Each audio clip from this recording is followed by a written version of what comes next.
Hey guys, this is Darian Rolls, Healthy Life Designing. Thanks for watching. Today we have a really cool guy here. His name is James Fryer.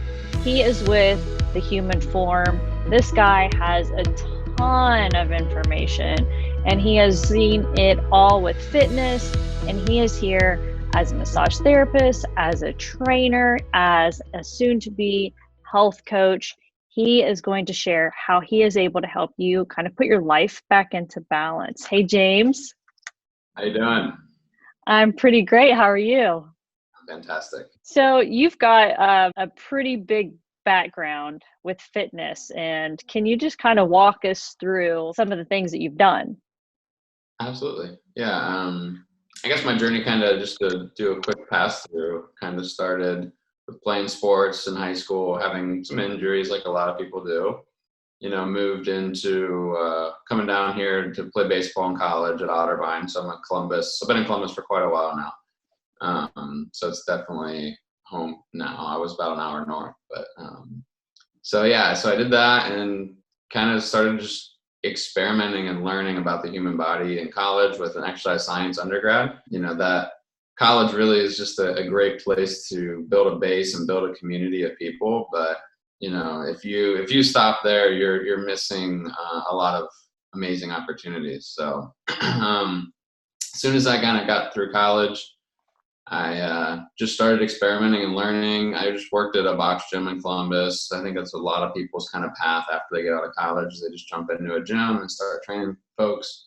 So I had an opportunity to work with a lot of people really fast. It was a busy place, so I would do 30-minute sessions at the time, and we would do 40 hours a week. So that's 80 different appointments in a week. And I think a lot of other healthcare fields feel the same way, that's just a little bit too much volume for people. Yeah. But you got to kind of cut your teeth somewhere.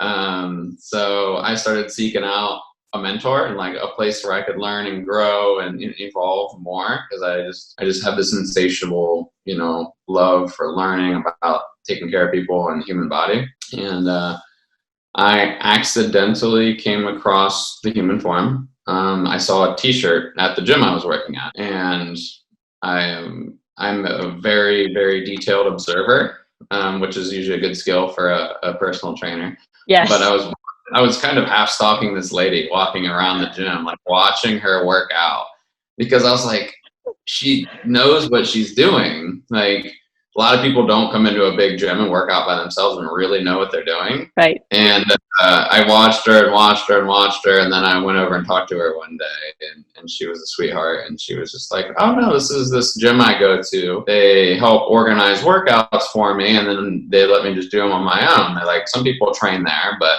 I just like to work out by myself, so they organize my workouts for me. And she's like, you should go check them out. They're sweet people. Like, I'm sure they'd love to talk to you. So I literally just showed up. I didn't call. I didn't email. I just showed up at their place and walked in, and they were just sitting there hanging out, talking to each other. It's a husband and wife, so Stephen and Michelle Ladd are the owners, and I think we talked for like 3 hours. And then That's a good sign.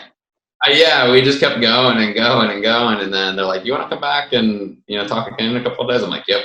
And I showed up and asked them, like, "Hey, like, are you hiring people? Do you need an intern? Like, how do we make this work?" And they were like, "Sure." And they had no plans to do that or anything, and I just invited myself in, and I think it's roughly 8 years later now. We've expanded our facility a couple times. We've each grown and evolved into different areas. Stephen does more life coaching now. Michelle does nutrition coaching, personal training, and she does like some personality testing, like disc testing, to help people with working groups and stuff with other coworkers better. Nice. And now I think there's, I want to say 5 or 6 other employees of the gym. And then we have 2 physical therapists, 2 massage therapists, and Stephen and Michelle on top of that. So it's grown rather quickly over the last, well, depends on your view of quick growth, but for us, it's been a strong growth for sure. Right, because at that particular facility, it's made up of a ton of other different people, a medical board, and I think you said earlier 6 or 7 different types of different professionals are all involved within that business. Yeah. So some of them are tag teaming, where they coach in the gym as a personal trainer, but then they also run their side profession essentially, or main. It depends on the person, I guess. It might be their main profession and their side job, the gym. It might be the gym might be their main job, and massage might be their side job. So it's just kind of a back and forth, and it's just kind of ebb and flows. We've had people, but a lot of other interns and trainers work with us and leave to do their own thing, move, go back to school. So it's kind of a breeding ground, I hope, for their education or continuing your growth is kind of the goal, right. And one of the things that I really love is that at the Human Form, you guys do a 35-point clinical assessment. And I know from my experience, I've been to tons of gyms, I've met tons of trainers, and a lot of people skip the assessments. And that is, to me, that's a big no-no. Yeah, I mean, that's actually toned way down from what we used to do, because it used to be 80 plus. Oh, wow. And yeah, well, because of our growth, now we have physical therapists and massage therapists in the building. So we've toned down the initial assessment for the people that want to come into the gym to work out.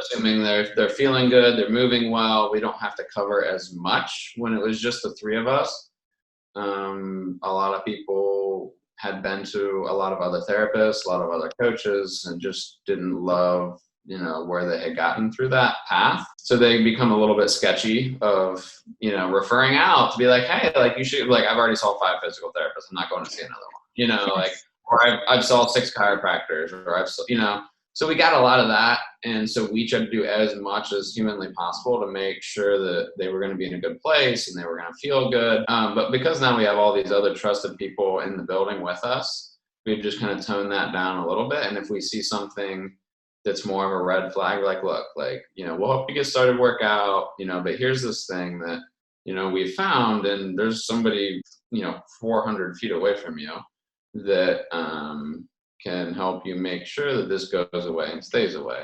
And they're going to communicate with us, the gym, right, and back and forth, so that we're all on the same page, we're all talking the same language, and we're all there to make sure people are getting better. Yes.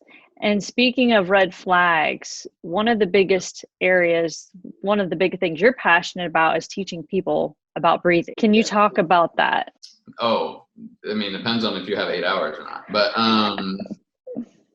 so yeah, I mean, breath work, and some of our therapists also are into some of this stuff as well. I've kind of probably thrown out a couple bones, and they're all kind of like, oh wow, this stuff is really interesting. And some more, almost most of our staff is getting into it now too as well. So when we talk about breathing, there's a major issue, and even that initial conversation is like, I breathe fine, I'm alive, why do I need to work on my breathing? Yes. Like it never fails, right? But that's respiration. Yeah. So what you do all day, every day, without thinking about it, is your respiration. That's not conscious breathing. Okay. If you had to think about your breathing all day, every day, like you had to think about your heart beating all day, every day, and making it beat, you wouldn't get much of anything else done. That would be a hard job. Yeah. I mean, I would be fired. It's not very efficient. But the cool thing about breath work is we have the ability to regulate part of our nervous system with our breath, because it's the only thing that we can consciously control as part of that autonomic nervous system. So because we can control it, we can change multiple things. Okay? And I usually kind of think of like a three-legged stool. Actually, one of my clients gave me that idea, that to process it and communicate it this way, and that there's three legs in a stool, okay, and they all help or affect each other. So you have your psychology, so your physiological changes, okay, can be affecting all or both of those things. So you have mechanical, you have the physiology that's actually happening. So like your blood pH can change, your heart rate can change, your, you're getting chemical changes in your body when you slow down or upregulate your breath. Okay, it's like being chased by a lion or relaxing and meditating. Okay, those shoot different hormones in and out of our body to help you survive. And then you have the psychological changes that can happen through stress reduction, okay, and getting the feel-good hormones for your brain that happen when you relax. So there's a lot of people, and then really in depth, it doesn't make sense to even start to cover it on here, is that, and this is what we worked on this weekend, is that you have a anxiety center in your brain, and you can tap into it two ways. You can tap into it with your breath only, or you can tap into it with like fear. So like if you see a bunch of snakes, you're going to get anxious and scared. There's some people they found that don't have this center of their brain to get scared, so they don't have anxiety. I mean, it makes sense, right? Nothing scares them. Yes. They're actually missing a chunk of that part of their brain, but they've found that there's one other part of your body that causes anxiety, and it's your oxygen and CO2 levels. They can be missing the fear part of their brain, but if you give them too much carbon dioxide and mess up that CO2 and O2 balance, they get anxious. That's the only way they can make those people scared that don't have that part of their brain, and it's tapped into through their breath. Wow. So you can get anxiety just from having poor daily breathing and respiration routines. So some of those people maybe that don't improve with meds that they take for anxiety and ADHD. Yes. It could just be, and again, there's no proof at this point, but it could literally just be that they're so poor at breathing that they're driving an anxiety pattern through their poor breathing. Oh my gosh, that's so crazy. We're going to take a quick break right there. I have a lot more questions for you. So you guys stick around. James Fryer, he's answering a bunch of questions. Right now we're on breathwork. We will be right back after this break. Dagger Law has been part of the Lancaster community for more than 110 years. This is where we live and work. You'll see us at festivals, sporting events, and all around town. We consider our clients as friends, and we walk alongside you through challenging times. Whether you're a growing business, a changing family, facing litigation, planning your future, or dealing with land issues, we're right here. We are local. We are trusted. We are experienced. Dagger Law. All right, guys, we're back. I'm Darian Rolls, Healthy Life Designing. We are finishing up the end of the show with James Fryer talking to us from The Human Form.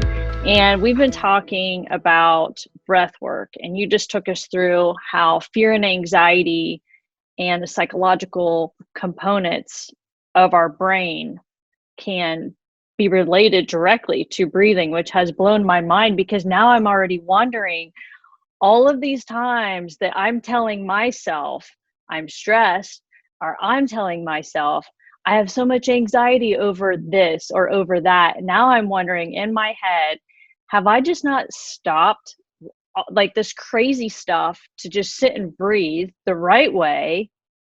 I mean, my mind is just blown. So I can only imagine your clients when they just deer in headlights looking at you like, seriously, really? My stress and anxiety is why I can't breathe. I've been taking this medication for 2 years.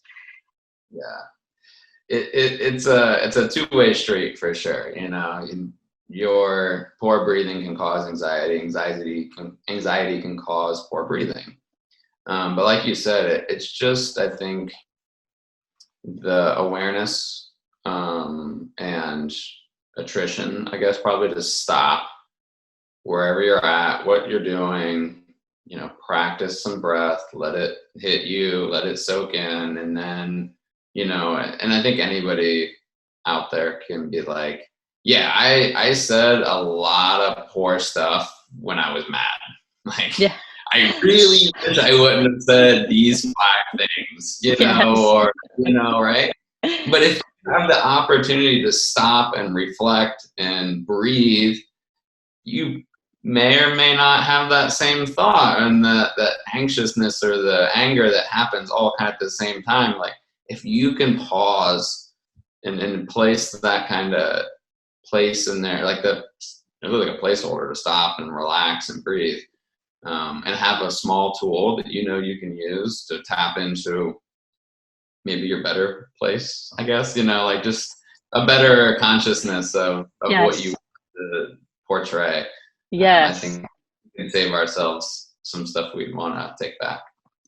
Which right now, I guess, in the world that we're in, I guess in my mind, I think of the kids in school and I think of the teachers, and their level of stress and anxiety is through the roof right now.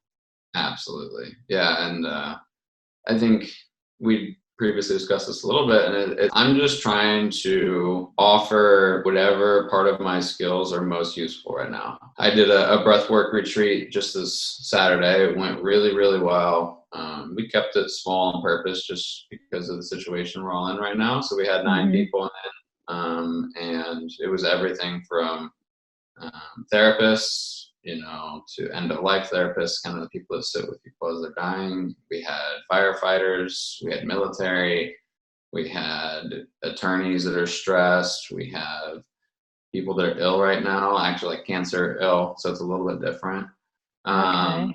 But they're learning how to stop and take a break, and then how to help others in their similar situations where they're really stressed, they're really struggling. And I've really wanted to be able to get a hold of these groups of people, whether it's firefighter, military, police, therapists, nurses, doctors, and offer them a place to try to down regulate or to stop and get comfortable, because they're just all everybody's going through a lot, but some others have a little bit of burden right now, I feel like.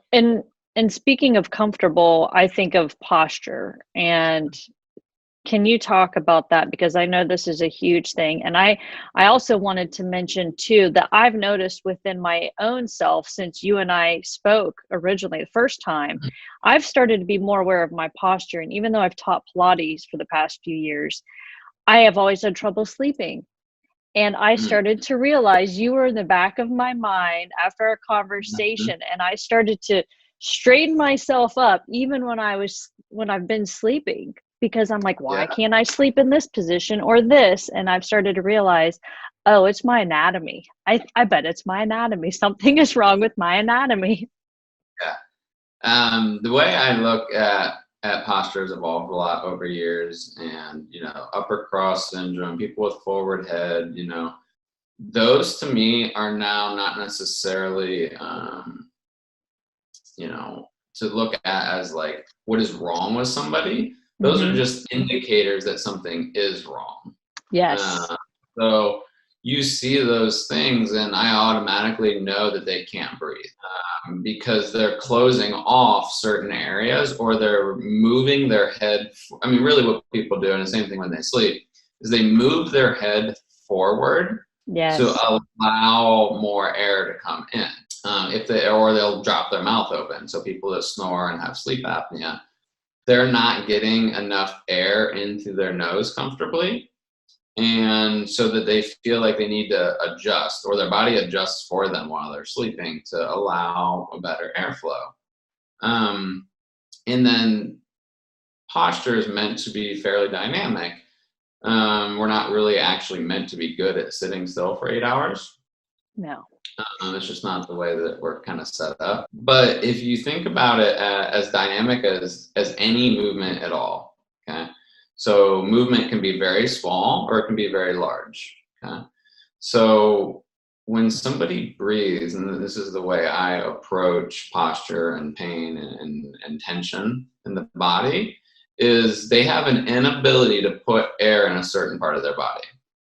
Mm. So when you tighten up muscles, you're restricting blood flow and restricting the oxygen flow through there, right? So if those muscles are engaged to hold you upright all day, and they're not sharing the load with all the other muscles that are supposed to be helping, then they squeeze tighter and tighter and tighter, and they restrict blood flow and they restrict oxygen. Therefore, you can no longer get fresh, healthy oxygen and blood to those tissues. So they start to feel crappy. Okay? So every inhalation you take, your whole body, so like think pelvic floor, so like when you're sitting down, like you're sitting on your butt. So that's kind of the bottom of like a canister or your coffee cup. If you have one sitting around, that's the bottom, okay, is what's touching the table or your butt touching the chair. And the top is going to be right where your collarbones are at, okay? So we don't want things to come up this way past the collarbone, and we don't want things to go out the bottom. So like most pregnant women that have sneezed while they're pregnant, and they've realized what happens when you have a poor relationship between your diaphragm and your pelvic floor. You might be a little bit right. Oops. That's just a bad lineup. Like you're not capable of actually getting in a good position when you're pregnant because there's a baby there.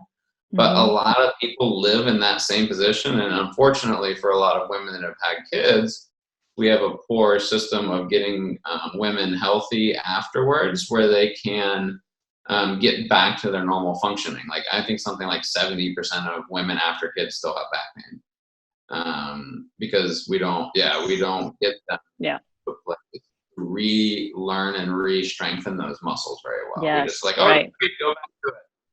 And it should be a lot more expansive than that, really. But again, a lot of people are just living in that position where they're no longer breathing everywhere between their collarbone and their pelvic floor. They may just breathe into their belly. They may just breathe into their chest. They may just breathe with their neck, and it looks like they're shrugging their shoulders up to their ears every time. But really what we're looking for, and this term is becoming more popular in my field, is like it's a 360-degree expansion everywhere from collarbone to pelvic floor. So when all of the areas expand, none of them can be overly tight.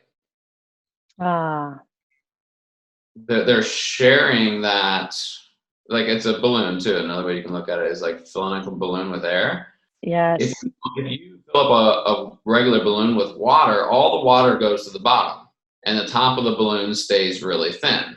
Like if you can envision, filling up a water balloon. Yes. Until there's enough water that the whole balloon fills up. Okay.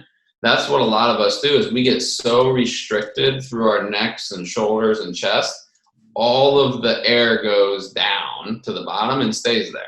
It never fills our chest and back because our lungs are actually in our chest. This should be filling up just as much as anything else. It just can't be rising and shrugging while you're doing so. Can you explain, do you have an example of a client that you've had where they've maybe kyphosis or, where your ribs are, I forget what the name of it, where like your ribs are not, one's more prominent on one side. Absolutely.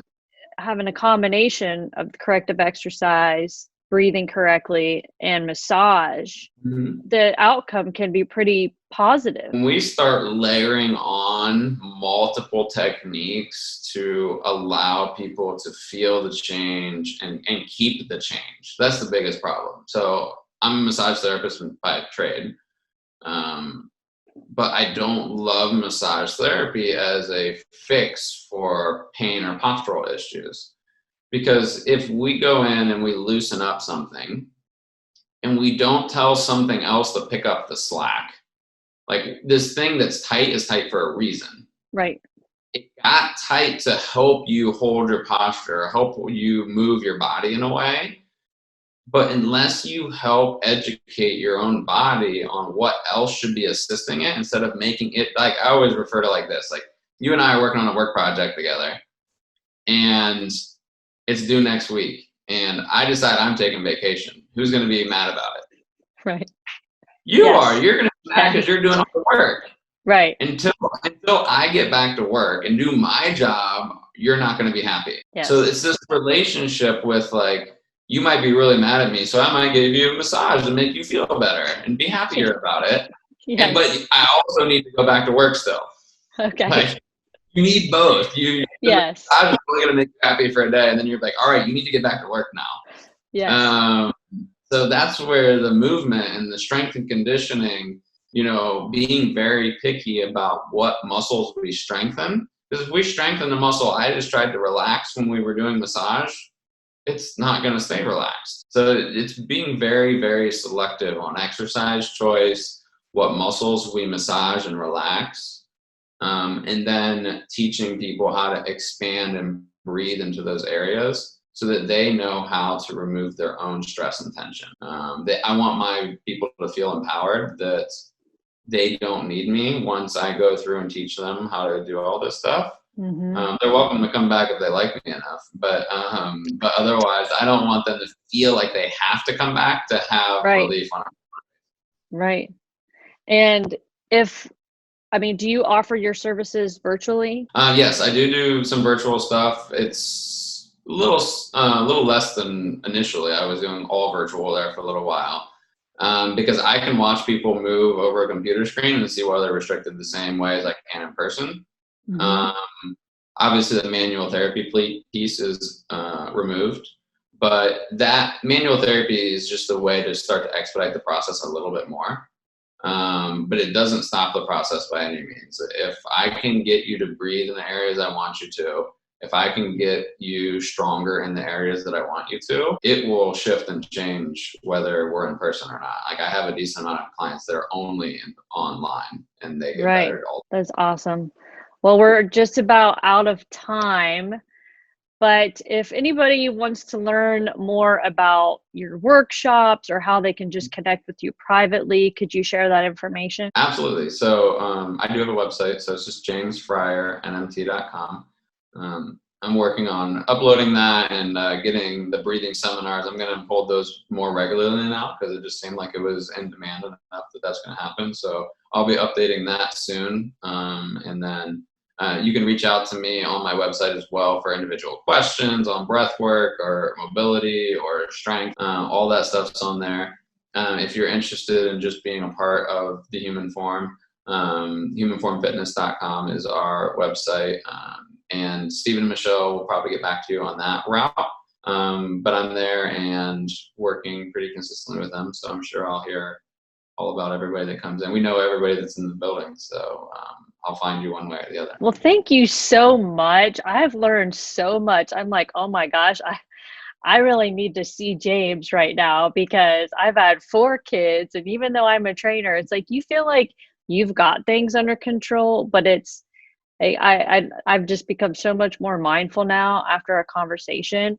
But it's like I said, it just got really heavy on my heart in our conversation with these kids in school and the masks and the teachers and all of this stress. And one other thing we didn't mention, which I know you know as well, is that people forget that you hold stress in your muscles.